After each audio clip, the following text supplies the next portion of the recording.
মুখ্যমন্ত্ৰী জীৱন প্ৰেৰণা আঁচনি এই আঁচনিৰ অধীনত 1 জুনৰ পৰা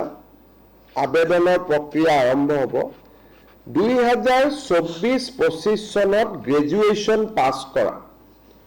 প্ৰতিগৰাকী ছাত্ৰ ছাত্ৰীয়ে এবছৰৰ বাবে 2,500 টকা মাহেকী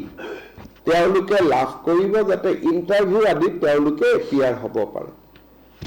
1 তাৰিখৰ পৰা এই আঁচনিখনৰ আবেদনৰ প্ৰক্ৰিয়া আৰম্ভ হ'ব 1 জুনৰ পৰা আৰু এই আঁচনিখনৰ সুবিধা ল'বৰ কাৰণে গ্ৰেজুৱেট ষ্টুডেণ্টজন ব্যক্তিগত বিশ্ববিদ্যালয়ৰ ছাত্ৰ ছাত্ৰী হ'ব নোৱাৰিব অকল চৰকাৰী বা ৰাজহুৱা বিশ্ববিদ্যালয়ৰে ছাত্ৰ ছাত্ৰী হ'ব লাগিব ইউনিভাৰ্চিটিত যিসকলে ৰিচাৰ্চ কৰি আছে সেই ৰিচাৰ্চ কৰা ষ্টুডেণ্টসকলকো আমি জীৱন প্ৰেৰণা স্কিম আমি আগবঢ়াম তেওঁলোককো আমি এই আঁচনিখনৰ জৰিয়তে এটা এককালীন সাহায্য আমি আগবঢ়াম আৰু দিব্যাংগ ৰিচাৰ্চ কৰা সকলক আমি